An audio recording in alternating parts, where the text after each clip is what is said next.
pensar na história de qualquer instrumentista brasileiro, sobretudo um instrumentista de sopro, né? Poucos gêneros da música brasileira destacam o instrumentista. Para mim, esse é um grande diferencial do choro, é o fato de colocar o instrumentista como protagonista. A música tem que ser criativa, você tem que criar, sair tocando. Qualquer pessoa queira tocar flauta, clarinete, saxofone e não mexer com choro, eu acho que ele não ganha o carimbo de músico brasileiro, né? Tá no sangue da gente. Paulo Moura já é meio jazzístico, né? Eu poderia dizer que foi um clarinetista completo. Ele tocou na Orquestra Sinfônica do Rio de Janeiro, grande improvisador, tinha uma técnica, era um virtuoso do clarinete. Paulo Moura foi um cara que levou a improvisação a um nível da música inteira, assim, tocar uma música inteira improvisada, por exemplo. Mais até, o Paulo Moura fazia show sozinho, tocando aquela clarinete dele, improvisando o show todinho. Bom, Paulo Moura era uma pessoa, era um músico que achava que o choro tinha que ser vivo, né? Ele queria que fosse tocado com todas as informações que você tem da música, não como um gênero característico, só pode tocar assim. Não, toca quem você é. Choro, toca quem você é. Toca música, faz música no choro, ou em qualquer outra música. Paulo tinha isso.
música tem que ser criativa, você tem que criar, sair tocando. Aí o Paulo Moura, Nossa Senhora, eu ainda dei sorte, ele ainda escutou um chorinho alguma coisa minha dessa safra nova. Deus levou ele, mas ele ainda escutou um pouquinho. Paulo Moura é um carioca que é de São José do Rio Preto, né? Mas uma figura deliciosa, porque ele tem essa coisa da Lapa, do Rio de Janeiro. Ele é um cara que é parte do elo do Abel, que passa pro Cachimbinho, que vem com o Moacir Santos, que dá no Paulo Moura, que passa para mim, que passa para a garotada com quem eu estou tocando no projeto, né? É bom recordar que Paulo Moura tinha já essa preocupação de trazer de novo a ancestralidade do choro, dos sambas e também de outros ritmos, subgêneros do samba, para o encontro com a sua matriz mais ancestral. Isso era uma coisa que ficou marcante também, esse pensamento de Paulo Moura. Cachimbinho é um compositor que quando você vai ver, está cheio de jazz. Ele foi pegando jazz, foi jogando dentro, mas aquilo não é mais jazz, aquilo já é choro. Eu acho que o Cachimbinho foi... Não é que ele tinha exatamente influência do jazz, ou seja lá o que for, mas ele amplia um pouco, sabe? Ele faz a fronteira avançar um pouco, porque é choro, mas avança um pouco.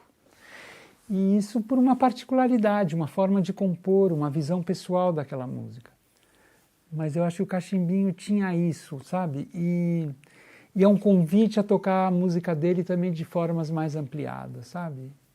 Menos nessa fronteira, assim. O Cachimbinho acho que tem isso.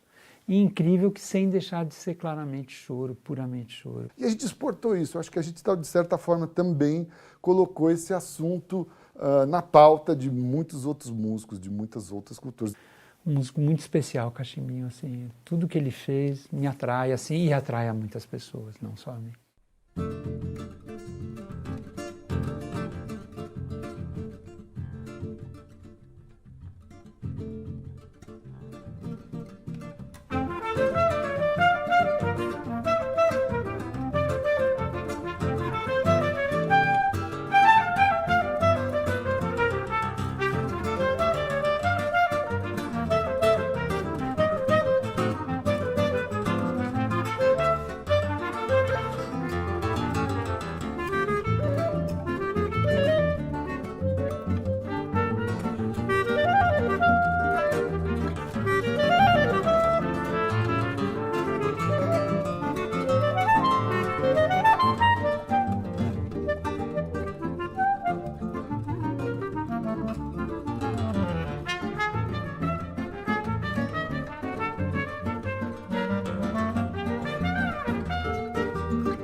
Em 1931, já tinha trompete chorando pelo Brasil. o trompetista paraibano Porfírio Costa compôs um choro chamado Diplomacia e partiu para o Recife para respirar novos ares e descobrir novos sopros. Porfírio tocou nas grandes orquestras de música popular do Brasil, a do Nelson Ferreira, a do Maestro Fonfon, a do Osmar Milani e a Carioca. Mas foi a Orquestra Tabajara, de Severino Araújo, que em 1948 gravou um choro de sua autoria que caiu no gosto do povo. Peguei a Reta.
Cachimbinho é um cara que eu acho interessante porque ele incorporou essa linguagem do jazz ao choro sem perder a brasilidade.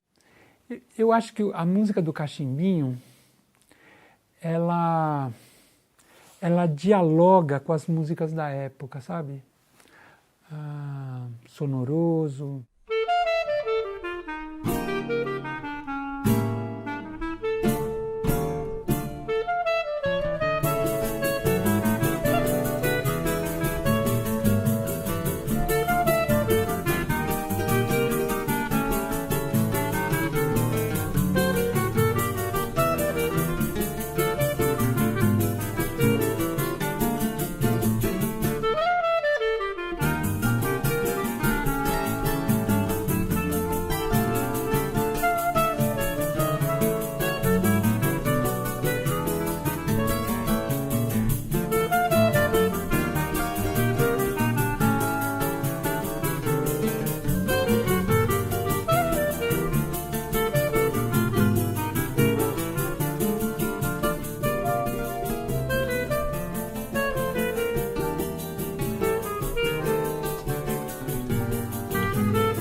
Saxofone Porque Chora, né? É um grande clássico do saxofone, por exemplo, o hino do choro no saxofone. E foi de Ratinho que nasceu um clássico do saxofone no choro, que é Saxofone Porque Chora. Vou também tentar fazer um pedaço dele aqui. Me desculpem qualquer coisa se eu errar aqui.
Abel Ferreira foi um dos primeiros grandes clarinetistas a tocar choro.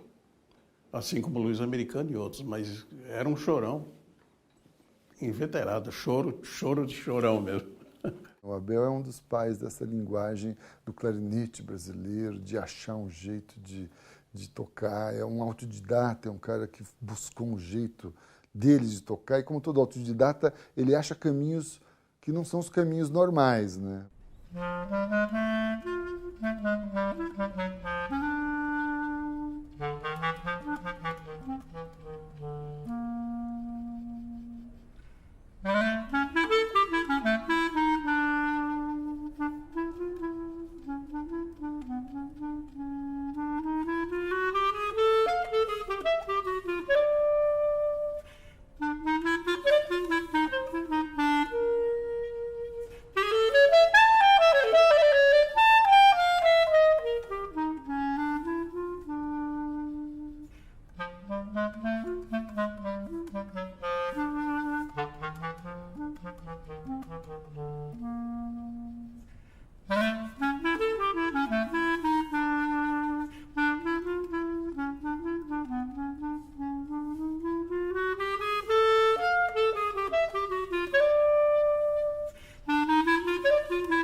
Sabe o Ari Barroso?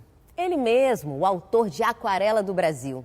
Ele era louco por um americano, que de americano só tinha o sobrenome que herdou do pai, porque esse cara era um sergipano arretado. Para o Ari, o filho do seu Jorge Americano era dos músicos mais geniais do planeta. E olha, ele era mesmo. Com 13 anos, o Luizinho aprendeu a soprar a clarineta e o sax alto. Aí, entrou para a banda do Exército Brasileiro. Mas ele queria batalhar por outras bandas e virou um revolucionário do choro. Excursionou pela América do Sul e, nos anos 30, tocou em orquestras de jazz. Em 1940, foi convidado por Villa Lobos para gravar a bordo do navio Uruguai o disco Native Brazilian Music, um projeto inovador, idealizado pelo maestro norte-americano Leopold Stokowicz. Brasileiro, sergipano, americano. Luiz foi um músico do mundo e bem à frente do seu tempo.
Severino Araújo deixa Pernambuco para ir para trabalhar na Rádio Tabajara, né? Na Paraíba. Lá ele monta a Orquestra Tabajara e não abandona o nome e vem para o Rio de Janeiro. E se tornou líder de uma big band, ou seja, ele pegou aquela linguagem das big bands de jazz americanas, Glenn Miller, Tommy Dorsey, Benny Goodman, etc. E eu acho que foi o primeiro que conseguiu transformar aquilo numa linguagem realmente brasileira, da big band, né? Ele conseguiu tocar um choro, uma formação grande. Eu acho que ele é um dos grandes colaboradores do Severino Araújo.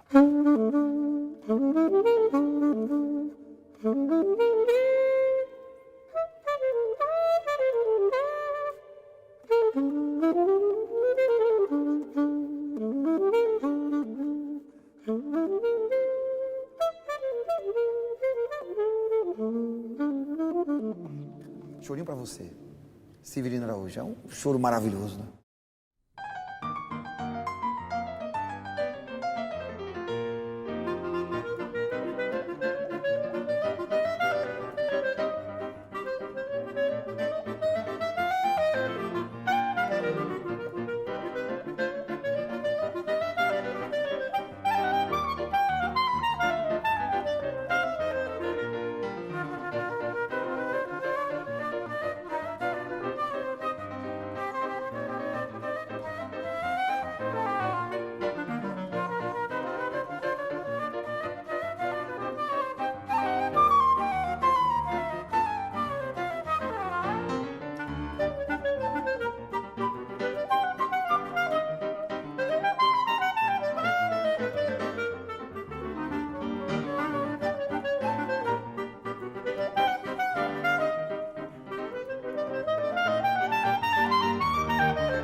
for ouvir o Cachimbinha, a gente vai ver um choro que andou para frente, que botou acordes que não eram habituais, que achou soluções. E aí do choro já virou gafieira, da gafieira já virou um jazz brasileiro, que depois vinha a ser o samba jazz.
Raul, moleque no Rio de Janeiro, ele vem o desejo de tocar trombone, ele para numa vitrine de loja.